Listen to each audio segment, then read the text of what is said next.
பிரைஸ்லாம். இந்த நாள் தியானத்துக்காக எடுத்துக்கொள்கிற வேத பகுதி மத்தேயு 11:28. மத்தேயு 11:28. மத்தேயு 15ஆம் அதிகாரம் 28ஆம் வசனம். வருத்தப்பட்டு பாரம் சுமக்கிறவர்களே, நீங்கள் எல்லாரும் என்னிடத்தில் வாருங்கள், நான் உங்களுக்கு இளைப்பாறுதல் தருவேன். ஜெபிப்போம். ஸ்தோத்திரம் ஆண்டவரே, இப்பொழுதும் இதோ இந்த வார்த்தையை தியானிக்கும்படியான கிருபை எங்களுக்கு தருவீராக. எங்கள் ஆண்டவரும் இப்போ இரட்சகருமாய் இயேசு கிறிஸ்துவின் வழியாக ஏறெடுக்கிறோம் நல்ல பிதாவே, ஆமேன். வருத்தப்பட்டு பாரம் சுமக்கிறவர்களே, நீங்கள் எல்லாரும் என்னிடத்தில் வாருங்கள், நான் உங்களுக்கு இளைப்பாறுதல் தருவேன். வருத்தப்பட்டு பாரம் சுமக்குகிற ஒவ்வொருவருக்கும் ஆண்டவர் இயேசு கிறிஸ்து ஒரு அழைப்பை கொடுக்கிறார். நீங்கள் எல்லாம் என்னிடத்திலே வாருங்கள் என்றபடியாய். ஒருவேளை இந்த சுமையானது ஒரு குடும்ப சூழ்நிலையினால் இருக்கலாம், அல்லது வேலை பலுவினாலோ அல்லது வேலை இல்லாததுனாலோ இருக்கலாம், கடன் பிரச்சனையினால் இருக்கலாம், வியாதியினால் இருக்கலாம். ஏதோ ஒரு விதத்தில் ஒரு பாரம், ஆமேன், நம்மை அழுத்துவதாக இருக்கலாம். ஆமேன். இப்படிப்பட்டவங்களுக்கு தான் ஆண்டவர் சொல்கிறார், நீங்கள் என்கிட்ட வாங்க என்றபடியாய். ஹல்லேலூயா. அந்த பாரத்தை இறக்கி வைக்கும்படிக்காய். நம்ம முன்பெல்லாம் உங்களுக்கு தெரிஞ்சிருக்கும், கொஞ்சம் வயதானவங்களுக்கெல்லாம், இப்போ இருக்கிற சிறுவர்களுக்கு தெரியாது. அந்த நாளில் ஒரு இடத்துலேருந்து ஒரு இடத்துக்கு போவதுக்கு நடந்தே தான் போகணும்.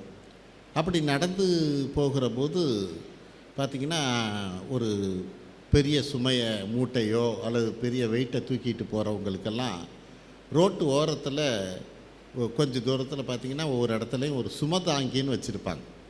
இங்கே கூட இந்த கள்ளக்குடியில் இந்த ஸ்டேஷனுக்கு இந்த ரோட்டுக்கு இந்த பக்கம் ரொம்ப நாள் அந்த சுமதாங்கி இருந்தது. அந்த வெயிட்டை தூக்கிட்டு போகிற போது அதிக தூரம் போய்கிட்டே இருக்க முடியாது, ஏன்னா நடந்தே தூக்கிட்டு போகிறாங்க.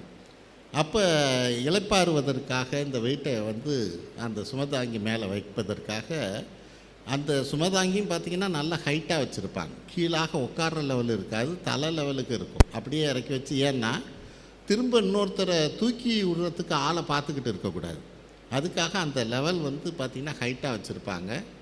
அதில் அந்த மூட்டையோ அந்த பாரத்தையோ இறக்கி வச்சுட்டு கொஞ்சம் நேரம் ரெஸ்ட் எடுத்துகிட்டு திரும்பவுமா தூக்கிட்டு போவாங்க. ஹல்லேலூயா. அப்போ இங்கே அது மாதிரி தான் ஆண்டவர் சொல்கிறாரு, உங்கள் சுமையை என்கிட்ட இறக்கி வைங்கிறார். ஹல்லேலூயா. பிரச்சனை என்னன்னா, ஒரு வெயிட்டு ஒரு மூட்டை அது இறக்கி வச்சு போடலாம். மனசில் இருக்கிற ஒரு பாரத்தை எப்படி இறக்கி வைக்கிறது? ஹல்லேலூயா. என்ன தான் முடிஞ்சாலும் நான் இறக்கி வைக்கிறேன்னு நினச்சாலும் அது நம்மளை விட்டு இறக்க மாட்டேங்குது. ஹல்லேலூயா. நம்மளை போட்டு அமுத்துறதா தான் இருக்குது. ஆமேன். அப்போ இப்படிப்பட்ட காரியத்தில் நம்ம என்ன செய்யணுங்கிறது தான் நம்ம இன்றைக்கி பார்க்க இருக்கிறோம். எந்த ஒரு காரியம் நம்ம பாரத்தை இறக்காதோ அந்த முயற்சியை நம்ம செய்கிறவங்களாம் முதல்ல இருக்கவே கூடாது. ஆமேன். சில பேருக்கு இந்த பாரம் ரொம்ப அதிகமாகிற போது, அழுத்தம் அதிகமாகிற போது சில பேர் தற்கொலைக்கே கொண்டு போய் சொல்லும். ஆமீன். அப்படிப்பட்டதான காரியங்கள்லாம் பார்க்குறோம். இந்த பாரத்தை, அதுதான் இப்படிப்பட்ட பாரம் உள்ளவங்களை பார்த்து தான் ஆண்டவர் சொல்கிறார், என்கிட்ட வாங்க என்றபடியாய். ஹல்லேலூயா.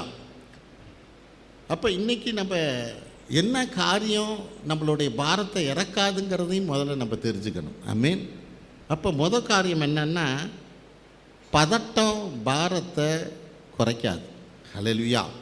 நமக்கு ஒரு பாரம் இருக்கிற போது பதட்டப்பட்டோம்னா, இப்படி நடந்துடுச்சு, இப்படி காரியம் ஆயிடுச்சு, இப்படி இருக்குது, இதுலேருந்து எப்படி நான் தப்பிப்பேன் என்றபடியான ஒரு பதட்டம் நமக்குள்ளே இருக்குமானா, இது எந்த விதத்தில் நம்மளுடைய பாரத்தை இறக்கவே முடியாது.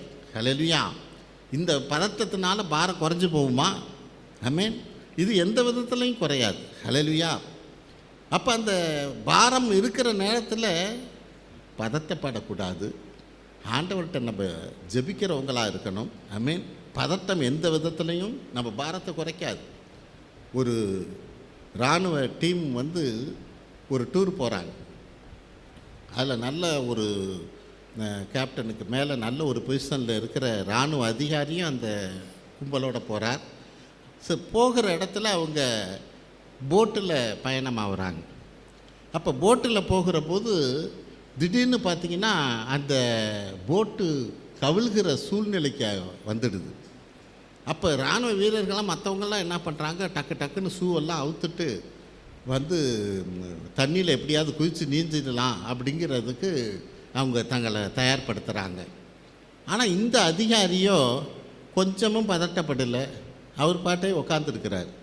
அப்போ கூட இருக்கிறவங்கெல்லாம் கேட்குறாங்க, என்ன சார் படகு மூழ்க போகுது, நாங்கள்லாம் குதிக்கிறதுக்கு ரெடி ஆகிட்டு இருக்கிறோம், நீங்கள் பதட்டப்படாமல் நீங்கள் பாட்டு உக்காந்துக்கிட்டு இருக்கிறீங்களே, ஷூவெல்லாம் கழட்டலையா அப்படிங்கிற போது அவர் கேட்குறார், நான் ஷூவை கழட்டிட்டா எனக்கு நீச்சல் தெரிஞ்சிருமாங்கிறார். ஏன்னா அவருக்கு நீச்சல் தெரியாது. ஹல்லேலூயா. ஷூவை கழட்டிட்டா எனக்கு நீச்சல் வந்துடுமா, மூழ்க போகிறதுன்னு முடிவு ஆகிடுச்சு, இதில் என்ன இருக்குது, அதனால் நான் உட்காந்துருக்கேன்னாரு. ஹல்லேலூயா. அப்போ பதட்டம் ஒரு காரியத்தை நடத்தாது. ஹல்லேலூயா. அப்போ பதட்டப்படுவதனால நம்மளுடைய பாரம் எந்த விதத்திலும் நமக்கு இறங்காது. அப்போ நம்ம என்ன செய்யணும், பிலிப்பியர் 4:6 என்ன சொல்லுது பாருங்கள். பிலிப்பியர் 4:6. பிலிப்பியர் 4ஆம் அதிகாரம் 6ஆம் வசனம். நீங்கள் ஒன்றுக்கும் கவலைப்படாமல் எல்லாவற்றையும் குறித்து உங்கள் விண்ணப்பங்களை ஸ்தோத்திரத்தோடே கூடிய ஜெபத்தினாலும் வேண்டுதலினாலும் தேவனுக்கு தெரியப்படுத்துங்கள். ஆமென். நீங்கள் ஒன்றுக்கும் கவலைப்படாமல் எல்லாவற்றையும் குறித்து உங்கள் விண்ணப்பங்களை ஸ்தோத்திரத்தோடு கூடிய ஜெபத்தினாலும் வேண்டுதலினாலும் தேவனுக்கு தெரியப்படுத்துங்கள். ஹல்லேலூயா. அப்போ தேவனுக்கு நம்ம இந்த காரியத்தை தெரியப்படுத்தணும். ஒரு பாரம் நமக்கு இருக்குன்னா முதல்ல ஆண்டவர்கிட்ட அதை தெரியப்படுத்தணும். பதட்டப்பட்டு பிரயோஜனம் இல்லை. பதட்டம் எந்த விதத்திலும் நம்மளுடைய பாரத்தை நம்மளிடத்துலேருந்து எடுத்து போடவே முடியாது. ஆமென். ஸ்தோத்திரத்தோடு கூடிய ஜெபத்தினாலும் வேண்டுதலினாலும். ஆமென். இது எப்படிப்பட்டதான ஸ்தோத்திரத்தோடு கூடியது? நிச்சயம் அவர் எனக்கு விடுதலை தருவார் என்றபடியான ஒரு ஸ்தோத்திரம். ஆமென். அதோடு கூட ஒரு விண்ணப்பத்தையும் வேண்டுதலையும் தேவனுக்கு தெரியப்படுத்துங்கள். ஆமென். தெரியப்படுத்தினா போதும். ஆனால் பதட்டப்படுறதுல பிரயோஜனம் இல்லை. ஏன்னா ஒரு காரியத்தை பார்ப்போம், மார்க் 4:37 39 பார்ப்போம். மார்க் 4:37 39. மார்க் 4ஆம் அதிகாரம் 37 முதல் 39ஆம் வசனம் வரை. ஆமென். அப்பொழுது பலத்த சுழல் காற்று உண்டாகி படகு நிரம்பத்தக்கதாக அலைகள் அதன் மேல் மோதிற்று. கப்பலின் பின்னணியத்தில் அவர் தலையணையை வைத்து நித்திரையாயிருந்தார். அவர்கள் அவரை எழுப்பி, போதகரே, நாங்கள் மடிந்து போகிறது, உமக்கு கவலை இல்லையா என்றார்கள். அவர் எழுந்து காற்றை அதட்டி கடலை பார்த்து, இறையாதே, அமைதலாயிரு என்றார். அப்பொழுது காற்று நின்று போய் மிகுந்த அமைதல் உண்டாயிற்று. ஆமென். காற்று அடிக்குது, வந்து படகு அசையுது, மூழ்கிடும் போல் ஒரு சூழ்நிலை இருக்குது. அப்போ இந்த சீடர்கள்லாம், நாங்கள் அமிழ்ந்து போகிறது உங்களுக்கு இதாக இருக்கா, எங்களை பற்றி கவலை இல்லையா என்றபடியா, இப்படிப்பட்ட காற்று அடிக்குதே என்றபடியா போய் ஆண்டவர்கிட்ட சொல்கிறாங்க. அதுவரையில் அங்கே வேதம் என்ன சொல்லுது, அவர் நித்திரையாக இருந்தார். ஹல்லேலூயா. அவர் படுத்துக்கிட்டு இருந்தார். ஆமென். காரியம் இங்கே தோத்திரத்தை கூட ஜெபத்தினாலும் வேண்டுதனாலும் தேவனுக்கு தெரியப்படுத்துங்கள். ஹல்லேலூயா. அப்போ இந்த சீடர்கள்லாம் தெரியப்படுத்துகிற வரையில், ஆனால் இவருக்கு தெரியாமையா இருக்கும், இவரும் அதே போட்டில் தான் இருக்கிறாரு. அது எவ்வளோ தூரம் அசையுது, முழுக போகிற நிலைமையில் ஆடுதுங்கிறது இவருக்கு தெரியாதா? இவருக்கு எல்லாமே தெரியும். ஆனால் அவங்க தெரியப்படுத்துகிற வரையில் இவர் பேசாமல் தான் இருக்கிறார். ஹல்லேலூயா. இதை தான் பிலிப்பியரில் பவுல் சொல்லுகிறார், நீங்கள் தெரியப்படுத்துங்கிறார். ஆமென். தெரியப்படுத்தலைன்னா என்ன? தெரியப்படுத்தலைன்னா நீ உன்னுடைய முயற்சினால், உன்னுடைய பணத்தினாலேயோ உன்னுடைய தெம்புனாலேயோ நீ சரி பண்ணிவிடுவேன்னு நீ நினச்சிக்கிட்டு இருக்கேன்னு ஆகிடும். ஹல்லேலூயா. என்னைக்கு ஒருத்தரோட உதவியை கேட்டினா தான், அவங்களுடைய உதவினால தான் இது முடியுங்கிற காரியம் அப்போ தானே வரும். அப்போ ஆண்டவர்கிட்ட நம்ம தெரியப்படுத்தணும்னு அவர் விரும்புகிறார். ஹல்லேலூயா. நம்ம தெரியப்படுத்தினா மட்டும்தான் அவர் நம்மளுடைய வாழ்க்கையில் தலையிடுவார். ஹல்லேலூயா. நமக்கு உதவி செய்யும்படியாக வருவார். ஆமென். அப்போ ஒரு பதட்டம் பிரச்சனையை நம்மளுடைய சுமையை, பாரத்தை இறக்கி வைக்காது. ஹல்லேலூயா. பாரம் நம்மள்கிட்டேருந்து போகாது. பதட்டப்படாமல் அந்த காரியம் என்ன, வேதம் என்ன சொல்லுகிறது, அவரிடத்திலே தெரியப்படுத்துங்கள். ஆமென். ரெண்டாவது காரியம், நண்பர்களால் பாரத்தை சுமக்க முடியுமா? அவங்க நம்மள்கிட்டேருந்து வாங்கிக்க முடியுமா? ஹல்லேலூயா. நமக்கு சுற்றி சொந்தக்காரவங்க இருக்கலாம், எவ்வளோ நண்பர்கள் இருக்கலாம். ஆமென். இதே ஒரு பெரிய ஒரு பையை தூக்கிட்டு போகிறோம் அல்லது மூட்டையை தூக்கிட்டு போகிறோம்னா ஒருவேளை அந்த சுமையை அவங்க வாங்கலாம். அதுவுமே அவங்களால அந்த சுமையை சுமக்க முடிஞ்சா, அல்லது சுமக்க முடியறத விட அதுக்கு மனசு இருந்தா, ஹல்லேலூயா. இல்லைன்னா அந்த சுமையை நம்மள்டேருந்து அவங்க வாங்க மாட்டாங்க. ஹல்லேலூயா. இது நம்மளால் கொடுக்க முடிகிற சுமை. ஆனால் நம்ம மனதில் ஏற்படுகிற சுமையை நம்ம அவங்கள்ட்ட எடுத்து கொடுத்துட முடியுமா? ஹல்லேலூயா. ஒருவேளை நம்ம முயற்சி பண்ணலாம். சில பேர் அப்படி தான் செய்வாங்க. அவங்களுக்கு இருக்கிற பிரச்சனையை யார் யாரெல்லாம் போகிறாங்களோ அவங்களெல்லாம் கூப்பிட்டு 1 மணி நேரமாக பேசுவாங்க. ஹல்லேலூயா. பிரச்சனையை அப்படியே கொட்டிட்டா அது நம்மளை விட்டு போயிடும்னு நினச்சி அவங்க என்ன பண்ணுவாங்க, யார் யாரெல்லாம் நமக்கு தெரிஞ்சவங்க இருக்கிறாங்களோ அவங்களுக்கு ஃபோன் பண்ணியோ மற்றவங்கள அழைச்சோ, ஹல்லேலூயா, அந்த அவங்களோட பாரத்தெல்லாம் அப்படியே எப்படியாவது இறக்கி வச்சிடணும் என்றபடியாக ஒரு முயற்சி பண்ணுவாங்க. இது ஒரு மாமிச முயற்சி தான். இதனால் எந்த காரியமும் நடக்காது. ஹல்லேலூயா. எந்த காரியமும் நடக்காது. ஒருவேளை இந்த காரியத்தில் இன்னும் கொஞ்சம் வேணால் எரியிற நெருப்பில் எண்ணெயை ஊற்றுற மாதிரி அவங்க ஏதாவது சொல்லுகிற காரியம் இன்னும் கொஞ்சம் ஒரு பாரத்தை வேணால் உண்டு பண்ணலாம். ஆமென். யோபு அவன் பிரச்சனையில் இருக்கிற போது அப்படி தான் அவங்க நண்பர்கள்லாம் வந்து நின்னாங்க, வந்து பேசுகிறாங்க. யோபு 13:4 பாருங்கள். யோபு 13:4 என்ன சொல்லுதுன்னு. யோபு 13ஆம் அதிகாரம் 4ஆம் வசனம். நீங்கள் பொய்யை பிணைக்கிறவர்கள், நீங்கள் எல்லாரும் காரியத்துக்கு உதவாத வைத்தியர்கள்.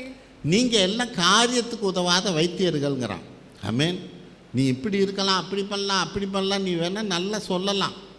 காரியத்துக்கு உதவாத வைத்தியர்கள் அப்படிங்கிறார் யோபு தன்னோட நண்பர்களை. எனக்கு இருக்கிற பிரச்சனையை தீர்க்கறதுக்கான வழியை சொல்லுன்னா காரியத்துக்கு உதவாத வைத்தியர்களாக நீங்கள் இருக்கிறீங்க. இன்னும் அவங்க என்ன சொல்கிறாங்க அப்படின்னா, யோபு 8:5-6 வசனங்களை படிப்போம். யோபு 8:5-6 வசனங்கள். யோபு 8ஆம் அதிகாரம் 5-6ஆம் வசனம். நீர் தேவனை ஏற்கனவே தேடி சர்வ வல்லவரை நோக்கி விண்ணப்பம் செய்து சுத்தமும் செம்மையுமாய் இருந்தீரேயானால் அப்பொழுது அவர் உமக்காக விழித்து நீதியுள்ள உம்முடைய வாசஸ்தலத்தை சாங்கோபமாக்குவார். ஆமென்.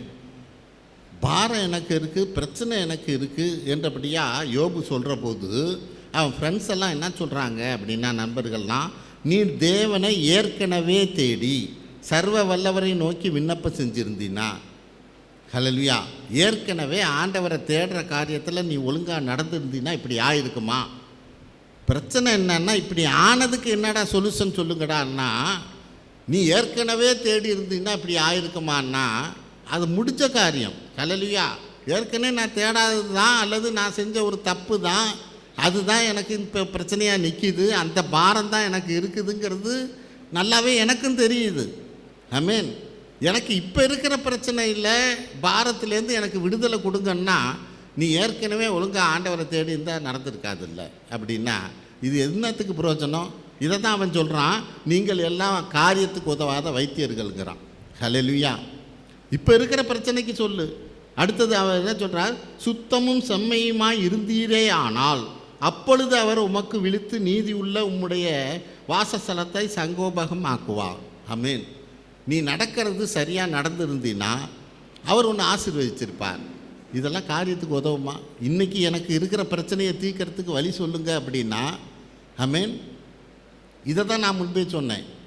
அவங்க எல்லாம் எரிகிற நெருப்பில் எண்ணெயை ஊற்றுறாலே ஒழிய நம்மளுடைய பிரச்சனையை பாரத்தை அவங்க இறக்குறவங்க இல்லை. அவங்கள்ட்ட போய் சொல்லி புரோஜனம் இல்லை. ஆமென். அப்போ நம்ம காரியம் என்ன? நம்மளுடைய பாரத்தை மற்றவங்கள்ட்ட சொல்லி தீர்க்கலாம், ஒரு சொல்யூஷன் கிடைக்கும்னா சில நேரம் கிடைக்கவே கிடைக்காது. அவங்க இன்னும் கொஞ்சம் நம்மளை பாரத்தை வேணால் அதிகப்படுத்துவாங்க. ஹல்லேலூயா. இப்படி இருந்திருக்கலாமே, அப்படி இருந்திருக்கலாம், இப்படி செஞ்சுருக்கலாமே. ஹல்லேலூயா. இந்த காரியங்கள் ஆண்டவர் அதுக்கு தான் சொல்கிறார், பாரத்தை என்கிட்ட கொடுங்கிறார். நான் கேட்குறேன், என்கிட்ட கொடுக்காம கேட்காத ஆளெல்லாம் கூப்பிட்டு கொடுத்துக்கிட்டு இருக்கேன். அவனால் உன் பாரத்தை இறக்கி வைக்கவே முடியாது. ஹல்லேலூயா. எந்த விதத்தில் அந்த பாரத்திலேருந்து உன்னை விடுதலையாக்கவே முடியாது. நான் ஆனால் லகுவாக்க முடியும். ஹல்லேலூயா. என்கிட்ட வாங்குறார். ஹல்லேலூயா. 3வது காரியம், கோபமோ உணர்ச்சிப்படுதலோ பாரத்தை குறைக்குமா? பிரச்சனை வந்துடுச்சு, பாரம் வந்துடுச்சு, ஹல்லேலூயா, ஒரு காரியம் நடந்துடுச்சு, இதனால் கோபப்பட்டால் முடிஞ்சு போகுமா? ஆமென். அல்லது உணர்ச்சி வசப்படுறதுனால அது அந்த காரியங்கள் அந்த பாரம் நம்மளை விட்டு போயிடுமா? போகவே போகாது. ஹல்லேலூயா.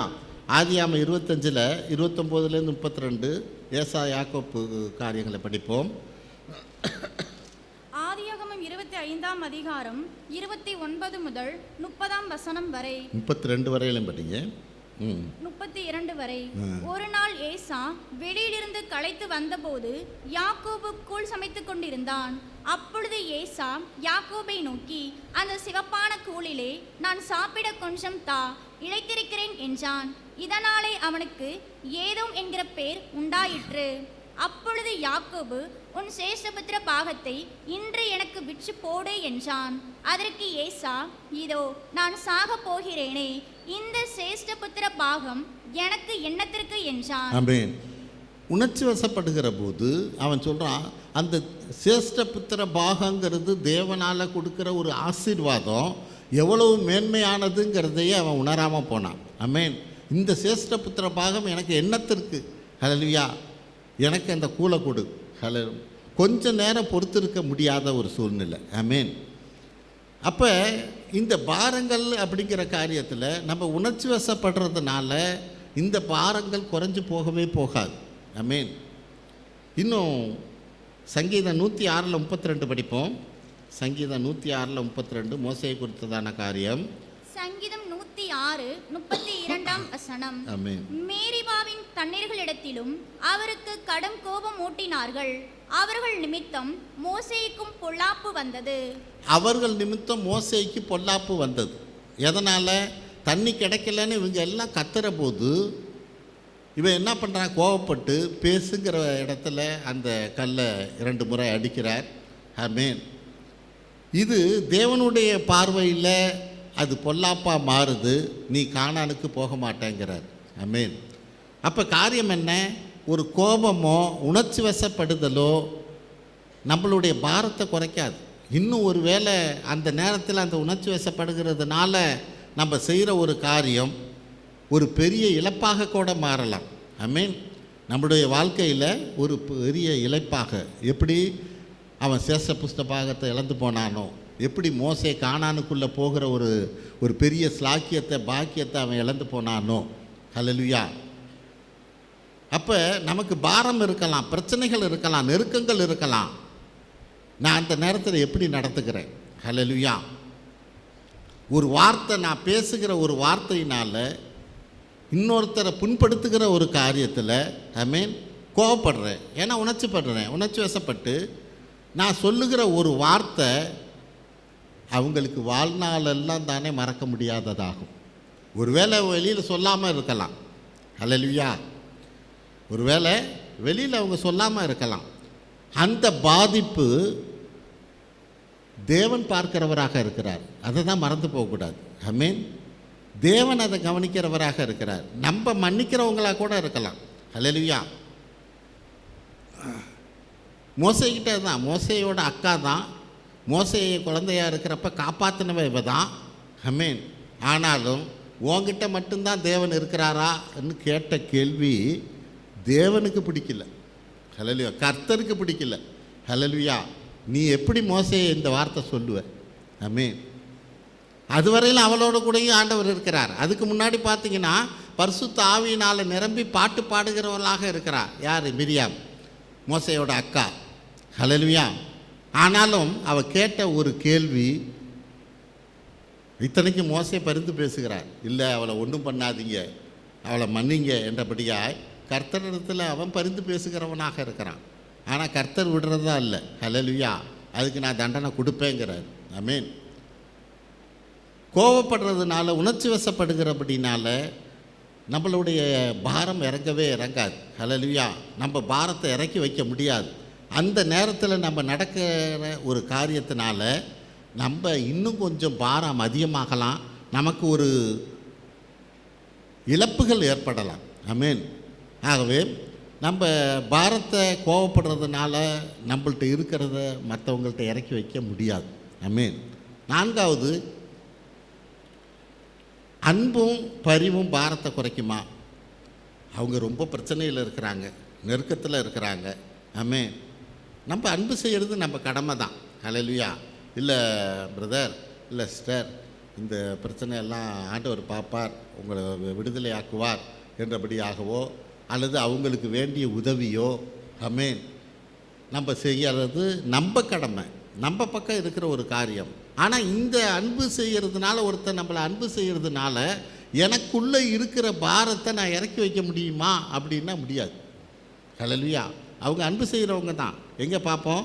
1 சாமுவேல் 1:4-5 வசனங்களை படிப்போம். 1 சாமுவேல் 1:4-5 வசனங்களை. எல்கானா அன்னால குறித்ததான காரியம். 1 சாமுவேல் 1ஆம் அதிகாரம் 4-5 வசனம். ஆமென். அங்கே எல்கானா பலியிடும் நாளிலே அவன் தன் மனைவியாகிய பெனினாளுக்கும் அவளுடைய எல்லா குமாரருக்கும் குமார்த்திகளுக்கும் பங்கு போட்டு கொடுப்பான். அன்னாளை சிநேகித்தபடியினால் அவளுக்கு இரட்டிப்பான பங்கு கொடுப்பான். கர்த்தரோ அவள் கர்ப்பத்தை அடைத்திருந்தார். ஆமென். எல்கானா ஆலயத்துக்கு போய் வருஷம் அங்கே பலியை செலுத்தி, அதை அங்கே பலி செலுத்தின அந்த ஆட்டுக்குட்டியோ எதையோ அதை அவங்க எல்லாரும் சாப்பிட்றது வழக்கம். அப்போ அவனுக்கு 2 மனைவி. ஒரு மனைவிக்கு பிள்ளைங்கள்லாம் இருக்குது, குழந்தைங்கள் இருக்குது. இப்போ குழந்தைங்களுக்கு கொடுக்கறது, அந்த மனைவிக்கு கொடுக்கறது, இதை காட்டிலும் அன்னாளுக்கு 2 பங்கு கொடுப்பானான். ஹல்லேலூயா. சமைக்கிறதுல நல்ல நல்ல கறி துண்டாக எடுத்து வச்சு நல்லதாக வச்சு அன்னாளுக்கு என்ன பண்ணுவான்? 2 பங்கு கொடுப்பான்.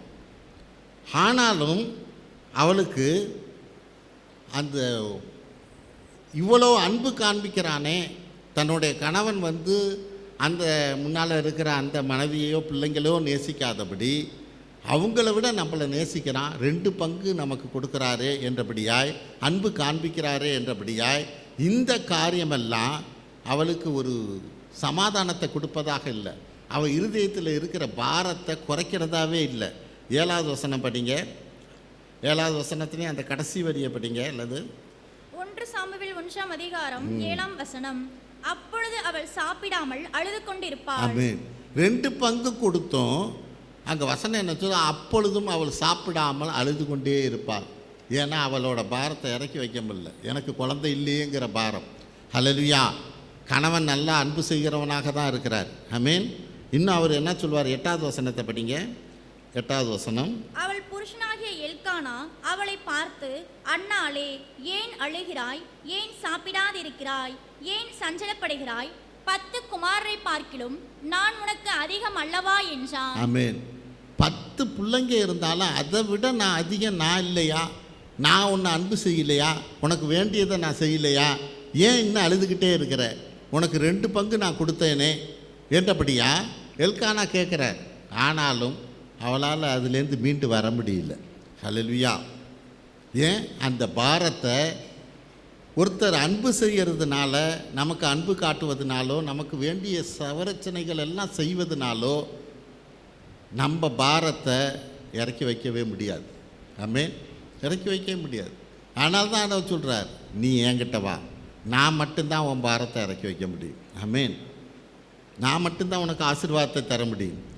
அதிலே அந்த காரியத்திலே கடைசியாக நம்ம 5வது பாயிண்டாக தேவன் மட்டுமே நம் பாரத்தை சுமக்க முடியும் என்றபடியான அதிலே சாமுவேல்லே 1 சாமுவேல்லே 17-18 வசனங்களை படிப்போம். 1 சாமுவேல் 1ஆம் அதிகாரம் 17-18 வசனம். அதற்கு ஏலி, சமாதானத்துடனே போ, நீ இஸ்ரவேலின் தேவனிடத்தில் கேட்ட உன் விண்ணப்பத்தின்படி அவர் உனக்கு கட்டளையிடுவாராக என்றான். அப்பொழுது அவள், உம்முடைய அடியாளுக்கு உம்முடைய கண்களிலே தயை கிடைக்க கடவது என்றாள். பின்பு அந்த ஸ்திரீ புறப்பட்டு போய் போஜனம் செய்தாள். அப்புறம் அவள் துக்கமுகமாய் இருக்கவில்லை. ஆமென். அப்புறம் அவள் துக்கமுகமாய் இருக்கவில்லை. நல்லா கவனிக்கணும். இந்த இடத்துல தேவன் அவ பாரத்தை எடுத்துக்கிட்டார். ஆமென். இன்னும் குழந்தை பிறக்கலை. ஹல்லேலூயா. இன்னும் குழந்தெல்லாம் பிறக்கலை. ஆமென்.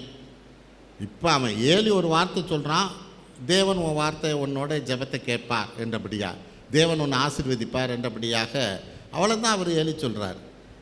ஆனால் அந்த காரியங்கள் வேறு யார் எப்படிப்பட்ட சூழ்நிலையில் சொன்னாலும் ஆமென், அந்த காரியத்தில் ஒரு சமாதானம் வராது.